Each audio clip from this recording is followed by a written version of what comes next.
La ansiedad es quizás el problema mental más común y que tiene infinidad de causas, desde problemas amorosos hasta problemas económicos o miedo a tenerlos, miedo a perder familiares o amigos, eh, preocupaciones de tipo cotidiano,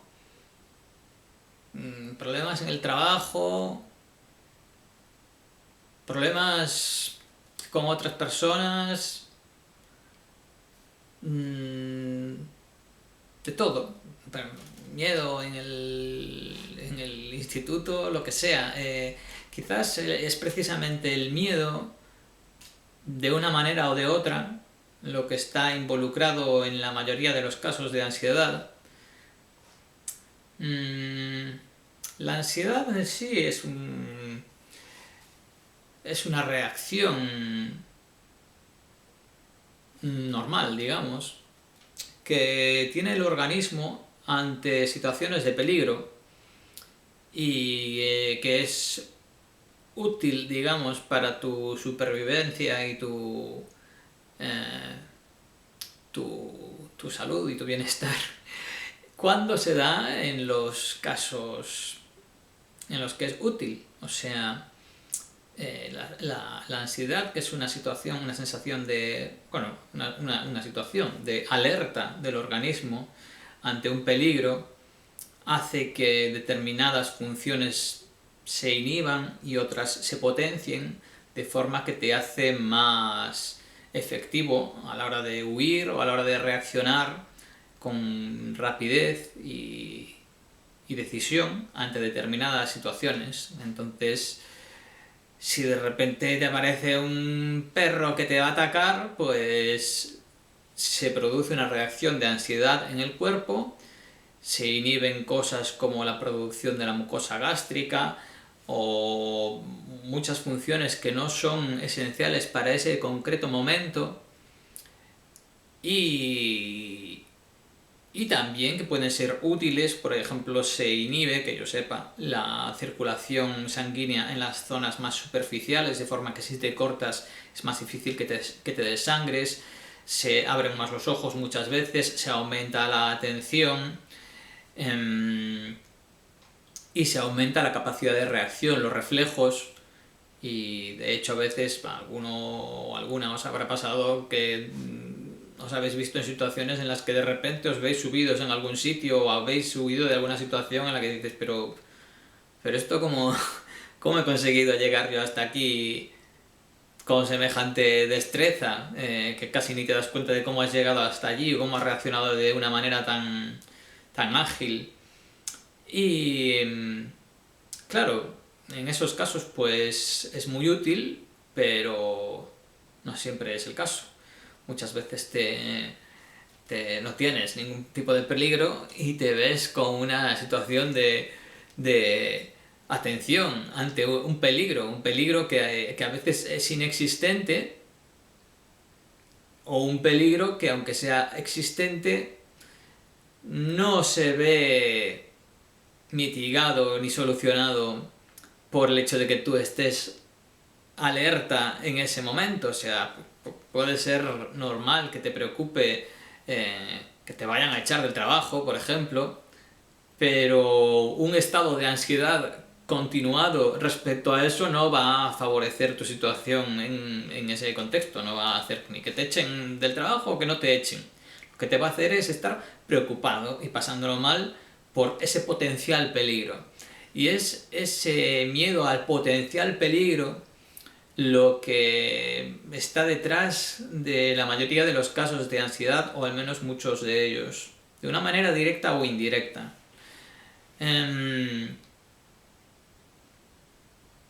Los efectos derivados de la ansiedad son innumerables y son, de hecho, muchas veces opuestos, dependiendo de la persona y dependiendo de la circunstancia, porque hay épocas en las que igual a una persona la ansiedad se le expresa de una manera y en otra de otra. Puede implicar Desde una irascibilidad mucho mayor, ansiedad física de forma que bufas y respiras de forma superficial, sudas, notas pinchazos en el pecho, te duele el estómago, sientes presión abdominal en general, un montón de cosas. Muchas veces de ahí, de esa tensión, también se dañan los nervios, y esos nervios dañados lo que hacen es mandar señal de dolor constantemente. Esto ocurre cuando llevas mucho tiempo con ansiedad o has tenido ansiedad y depresión durante largos periodos. Se dañan los nervios, entonces envían señal de dolor constantemente. Es lo que se llaman dolores neuropáticos, y es algo que causa el estado de ansiedad prolongado. También puede causar dolor de cabeza, puede causar tensión muscular, puede causar insomnio, puede causar excesos a la hora de comer, o sea que te cueste parar de comer, puede causar todo lo contrario, que es que no seas capaz de comer, puede acabar derivando en depresión porque afecta a los procesos sinápticos entre las neuronas, y puede derivar muchas veces en depresión. Infinidad de cosas. Cosas que a veces se reflejan a corto plazo o de forma inmediata, como es noto un pinchazo en el pecho, o cosas que pueden ocurrir también a medio plazo o a largo plazo, como por ejemplo problemas de estómago. La mucosa que produce el estómago para protegerse del ácido clorhídrico que él mismo produce para realizar las digestiones. Cuando estás en un estado de ansiedad, deja de producirse precisamente por esto de que las funciones que no son vitales en ese momento de huida se inhiben muchas veces para centrar la atención del cuerpo en esa capacidad de reacción mayor in situ. Pues cosas como la producción de esa mucosa se inhiben. Entonces, cuando el estado de ansiedad es crónico, el ácido clorhídrico del estómago acaba entrando en contacto con las paredes del estómago, no protegidas por esa mucosa. Eso lo que hace es acabar quemando el estómago, produciendo una úlcera. Generalmente antes se produce gastritis, pero bueno. Y es un problema que cada vez se acepta más y se habla más de ello, más gente lo reconoce y lo identifica. El tema de los problemas mentales de alguna manera se normaliza, también depende cuáles. Generalmente se normalizan los que la propia gente que discrimina padece muchas veces. O sea, en el momento en que eres tú la víctima de la depresión o la víctima de la ansiedad, muchas veces dejas de discriminar a gente que tiene esos problemas, pero igual sigues discriminando a gente con otro tipo de problemas mentales y les llamas enfermos, mientras tú simplemente pues tienes ese impasse, ese problema pasajero. Pero también ocurre que mucha gente padece ansiedad y no la identifica, y de hecho discrimina a mucha gente que padece ansiedad y a la cual se le expresa de otra manera. Por ejemplo, hay mucha gente que se burla de quien no es capaz de parar de comer y que come a lo bestia, se pega unos atracones de la hostia y dice, es que qué tragón, qué comilón. Y realmente igual esa persona pues tiene problemas para comer por la ansiedad y le cuesta ponerse a comer, pero realmente es que simplemente se expresa de una manera diferente la ansiedad. Y bueno, yo creo que es importante identificar la ansiedad porque eso nos ayuda a poder mitigarla de alguna manera y a tomar medidas respecto a ella. Muchas veces hay cosas que nos ayudan, hay gente a la que le ayuda mucho el hacer ejercicio, hay gente a la que le ayuda el estar al sol o que le dé un poco el aire, estar al aire libre en sitios en el campo. Hay gente a la que le ayuda la relación social, hay gente a la que le produce fobia social, o sea, un tipo de ansiedad, el hecho de relacionarse con gente, Entonces, eso es un poco peligroso porque el que tú digas, no, a mí me sienta mal estar con gente, mejor estar solo, pues bueno, a veces luego te acabas aislando demasiado y la relación social es algo que tiene muchos beneficios en muchos aspectos. Entonces es bueno intentar tratar esas cosas, identificarlas e intentar tratarlas. Y a veces pues hacer música, hacer otro tipo de arte, igual pintar, hacer fotografía o cosas así, ayuda a mucha gente, el arte dramático. Mm, y hay gente que acaba recurriendo a ansiolíticos, lo cual es comprensible, pero también cabe indicar que es quizás algo a tomar como último recurso, en un caso extremo, porque los ansiolíticos tienen muchos efectos secundarios, son peligrosos, son altamente adictivos. Los más usados, que son las benzodiazepinas, pueden producir y producen problemas de memoria muy serios. Aumentan en más de un 50% el riesgo de aparición de Alzheimer con un tratamiento de solo 3 meses.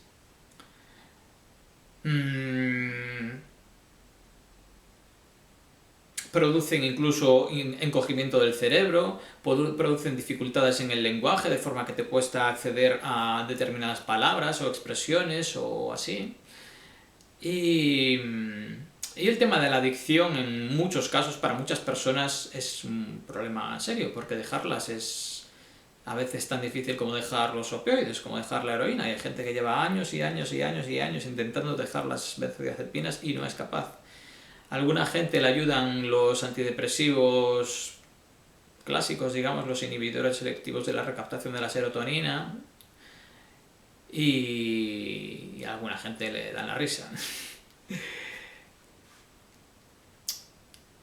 Después hay otro tipo de hierbas y cosas así que a alguna gente le ayudan, como el hipérico o la valeriana o cosas así, que no tienen tantos efectos secundarios y que, dispuesto a medicarte, igual es mejor intentar unas infusiones de hierbitas y cosas así que ponerte a meterte una tralla bestia como son las benzodiazepinas,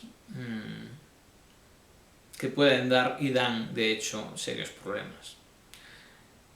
Y bueno, no sé si comentar mucho más. Sí, la ansiedad pues va asociada a casi todos los problemas mentales que conozco, desde problemas psicóticos que causan muchas veces un estado de ansiedad agudo,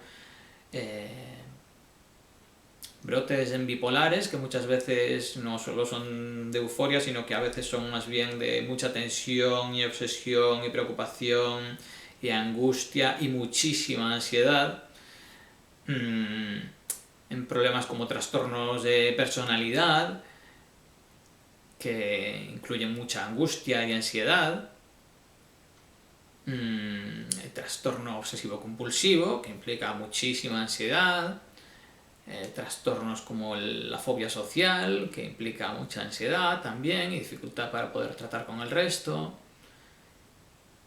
y bueno, toda una serie de problemas mentales que dentro de todo su espectro, la inmensa mayoría incluyen la ansiedad, de una forma o de otra. Entonces, eso, yo creo importante ser consciente de las emociones de uno mismo, cómo reacciona uno mismo ante las cosas, identificar las cosas, saber qué es lo que me puede estar haciendo sentir así o actuar así, e intentar mitigarlo. Y para ello el primer paso necesario y esencial es identificarlo. El hecho de que identifiques un problema mental que tienes o de cualquier otro tipo no significa que se solucione ya con el hecho de ya sé que esto me ocurre, pero es como si sabes que te has partido una pierna, pues no se soluciona porque te hagas consciente de me he roto una pierna. Y con esto es igual. Pero, para poder solucionar lo de mi pierna rota, tengo que primero ser consciente. Tengo una pierna rota para poder encajarla, ponerla en su sitio, no andar mucho sobre ella porque necesita reposo, Y con esto es igual, no se te va a solucionar la ansiedad en la mayoría de los casos solo por identificarla, pero el identificarla es fundamental. Yo creo que es importante ser comprensivo con la gente, entender por qué reacciona como reacciona, por qué actúa como actúa. La gente no es como es porque quiera ser como es, sino que hay una serie de circunstancias que le han hecho ser así. Y, y creo que es importante eso, ser comprensivo con los demás, ser comprensivo con uno mismo, no machacarse a uno mismo, saber identificar, me pasa esto, tengo este problema, no soy culpable de tenerlo, ya bastante me jode a mí tenerlo, como para encima estarme castigando porque he reaccionado así, he hecho no sé qué. He reaccionado así, pues vaya que mal, intentaré no volver a hacerlo, a ver si descubro mecanismos o invento mecanismos para no hacerlo. Se puede pedir disculpas, que no, que es gratis, ¿eh? y, y no pasa nada, no es ninguna humillación pedir disculpas, no es ninguna humillación tampoco el decir, oye, mira, es que estoy últimamente con este problema y es que pierdo los papeles, por ejemplo. Si es que eres una persona que se pone irascible con el tema de la ansiedad, que no le pasa a todo el mundo. Pero si fallas en el trabajo, si no estuviste a la altura en una determinada relación o en un momento determinado, creo que es importante no machacarse a uno mismo, no machacar a nadie tampoco por ello y, y mitigar así los efectos negativos de la ansiedad. Nada, espero que estés bien, que no tengas ansiedad, que no tengas ningún tipo de problemas mentales y que si los tienes, que mejores. Cuídate.